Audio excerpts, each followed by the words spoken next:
के आशीर्वाद लेके भवन में गए। उधर राम जी गए। राजा जनक ने सतानंद जी से कहा है कि अब धनुष टूटने का समय है, विश्वामित्र और राम लक्ष्मण को रंग भूमि में ले आओ।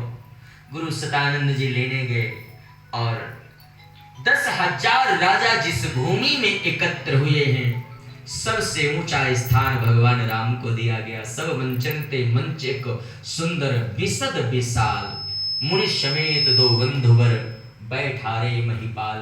भगवान राम लक्ष्मण पधारे और राजा जनक ने दुंदुभी बजवाया। एक एक राजा उठो, इंतजार का समय समाप्त, अपने बल की आजमाइश करो जिसके लिए आए हो। मेरे बाबा कहते 10,000 राजा आए थे और जैसे ही सूचना दी गई धनुष टूटने का समय है, उठो बल की आजमाइश करो, तो एक एक राजा उठकर जाने लगा। साधु ने बड़ी सुंदर बात कही। गोस्वामी लिखते हैं, परिकर बांध उठे अकुलाई, चले इष्ट दे वन सिर नाई। एक एक राजा उठ करके खड़ा हुआ और जो जिस देवता की पूजा करता था अपने इष्ट को प्रणाम करने लगा। हाँ, अच्छा, ये धनुष इन राजाओं से क्यों नहीं टूटा, उसका कारण जानते हैं? थोड़ा बताऊं। जैसे ही जो राजा उठ करके जाता है तो वो अपने इष्ट देवता से, अपने भगवान से कहता है कि हे प्रभु, ये धनुष हमसे ही टूटे। अच्छा, एक खड़ा हो गया, कहता है कि प्रभु ये धनुष हमसे ही टूटे, और हमसे ना टूटे तो किसी से ना टूटे। अच्छा, एक उधर जा रहा है और जो पीछे बैठा है वो कह रहा है प्रभु ये जो जा रहा है इससे तो धनुष टूटना ही नहीं चाहिए। और जहां ऐसी भावना हो साहब, वहां लक्ष्य की प्राप्ति नहीं होती। 10,000 राजा गए, अपना अपना बल, लेकिन किसी ने धनुष को नहीं उठाया। तो साधुओं ने कहा, जब कोई धनुष नहीं उठा पाता ना, तो सारे राजा कहते हैं कि अब 10,000 राजा मिलके उठाते हैं धनुष को एक साथ। भूप सहस 10 एक ही 12। किसी ने कहा बोले 10,000 मिलके के उठाओगे धनुष तोड़ोगे, विवाह कौन करेगा? कन्या तो एक ही है।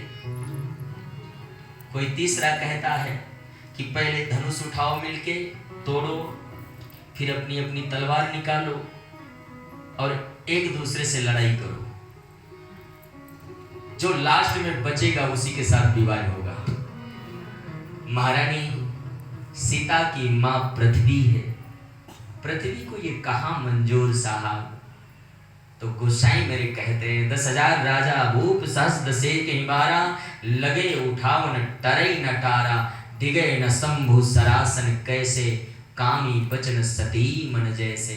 और जब किसी ने धनुष को नहीं तोड़ पाया, थोड़े भाव राजा जनक को क्रोध आया। जनक जी ने कह दिया, तजवास निज निज गृह जाहु, लिखा न विधि वैदेहि विवाहु।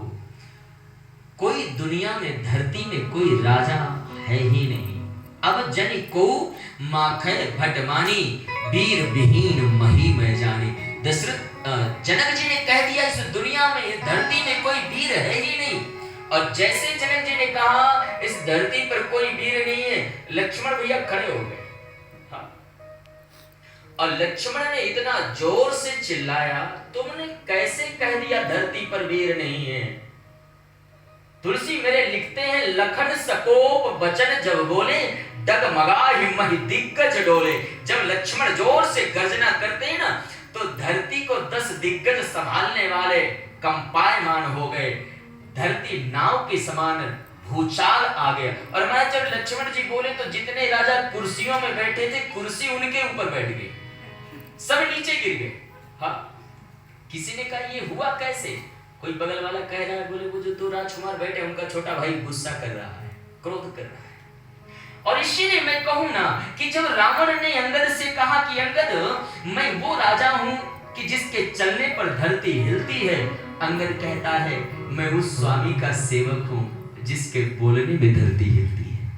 कुछ साधारण भगवान राम खड़े हुए हैं, राम जी ने तुलसी कहते हैं गुरु ही प्रणाम मन ही मन की ना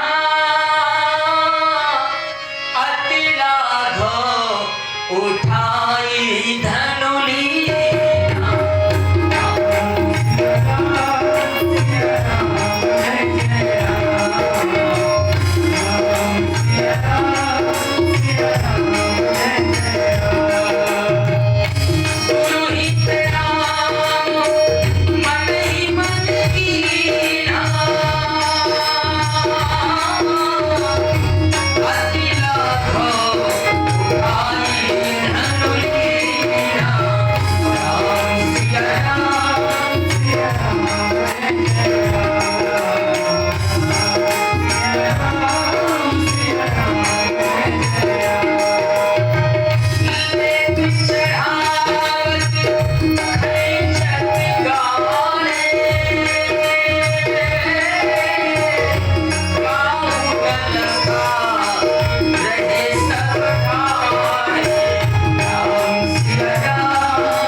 गुरु जी को प्रणाम किया और तुलसी लिखते हैं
सागर रघुवर बाहुबल बूढ़ सु सकल समाज चढ़ा जो प्रथम ही मोह बस।